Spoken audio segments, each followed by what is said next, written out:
7h30 sur Grand Lille TV, bon réveil, bonne matinée à toutes et à tous, merci d'être en notre compagnie en ce vendredi 3 mai. Voici toute l'actualité à retenir aujourd'hui dans votre métropole lilloise. Voici en images et en 7 minutes le journal de la rédaction.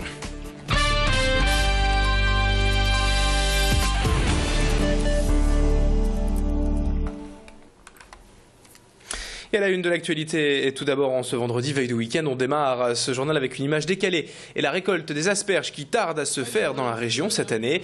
Après un hiver froid et tenace, surtout jusqu'à il y a encore quelques jours, le délai habituel de récolte est largement dépassé. De plus de 3 semaines aujourd'hui déjà pour ce cultivateur d'Annelin. Thomas Coupé est installé depuis 1990 et il n'a jamais vu cela. En 2011 par exemple, sa récolte avait eu lieu fin mars et cette année il vient tout juste donc d'entamer le travail. Ce retard entraîne bien sûr des conséquences pour lui sur le plan économique car il ne pourra plus désormais le rattraper totalement. Aucune incidence en revanche sur la qualité des asperges. Explication complémentaire avec le cultivateur lui-même, Thomas Coupé, rencontré hier par Adélaïde Bollard. Au moment où le temps de récolte est plus court, la quantité récoltée sera plus faible. Et on peut rattraper un petit peu si on a des très grosses chaleurs, mais bon, c'est pas toujours une bonne chose parce qu'on a des afflux de production et c'est quand même gênant d'avoir trop de volume à vendre d'un seul coup, parce qu'il faut, à partir du moment où on a un cycle court de vente, il faut trouver les débouchés. Bon, après aujourd'hui, on ne sait pas ce qui va nous arriver, le temps qui va faire. Dans l'actualité du jour également, à moins d'un an désormais des élections municipales en mars 2014, l'UMP nordiste entame son plan de bataille et se décide à former ses candidats. La première session a eu lieu hier soir à la permanence lilloise du parti. Une formation dispensée par les maires de Croix, de Stenvoorde, Régis Koch et Jean-Pierre Bataille. Et sur le thème hier de la gestion financière d'une commune. Un nouveau thème sera d'ailleurs développé chaque mois jusqu'au municipal pour permettre aux futurs candidats de la droite de mieux connaître les principes de la gestion communale et ainsi affûter leurs argumentaires de campagne face aux maires sortants. Tanguy Lécluse a rencontré hier Régis Koch, le maire de Croix et formateur des candidats UMP nordistes. Il revient sur ce principe de formation et ses différentes thématiques abordées. Il s'agira de balayer tous les sujets qui importent dans une campagne. On commence par les finances, c'est peut-être ce qui fait moins rêver mais qui est essentiel. Demain on parlera de la sécurité, de l'environnement, de tous ces sujets qui concernent nos populations. L'objet n'est pas de former des comptables du Trésor, l'objet est de sensibiliser des élus potentiels à ces problématiques et de développer des argumentaires pendant cette campagne.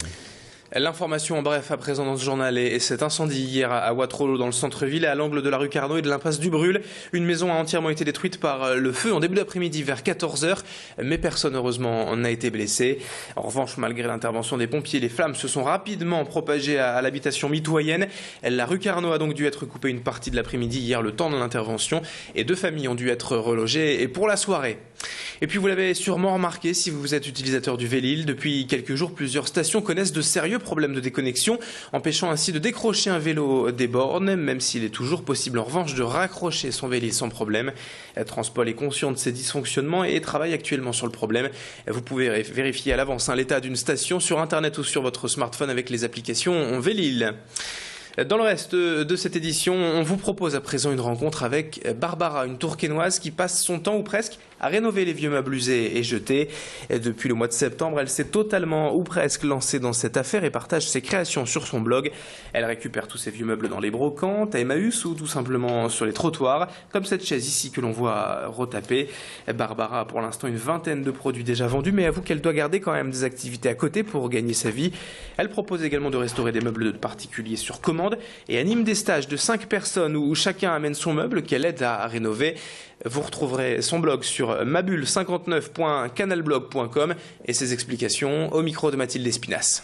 Chacun amène son petit meuble et dans une ambiance conviviale, moi je les accompagne dans le relooking de leur petit meuble. Ça se passe en 2 fois 3 heures. 3 heures de préparation et un autre jour 3 heures de finition. Et à l'issue de ces 6 heures, donc, les gens repartent avec leur petit meuble entièrement refait. Alors il y a de tout, il y a des gens qui amènent des chaises, il y a des gens qui amènent des chevets, des cadres, des miroirs. Enfin, ce week-end ont lieu les championnats régionaux de sport adapté en athlétisme à Lille au complexe sportif José Savoie. 130 jeunes participants déficients intellectuels de moins de 20 ans et issus d'associations sportives de sport adapté de la région vont s'affronter lors d'un quadrathlon avec donc 4 épreuves au programme: sprint, lancer, saut et demi-fond.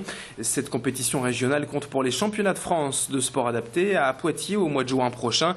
Et un tel événement a vraiment un effet bénéfique forcément sur la socialisation de ces enfants handicapés.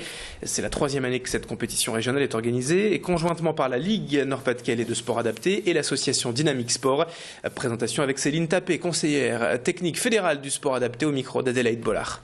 L'objectif de cette journée, c'est essentiellement de préparer les enfants au championnat de France de sport jeune qui se déroulera à Poitiers du 11 au 13 juin prochain. L'intérêt, c'est aussi de permettre aux enfants de sortir de l'établissement et de venir se rencontrer en dehors dans un cadre et un contexte extérieur avec d'autres personnes.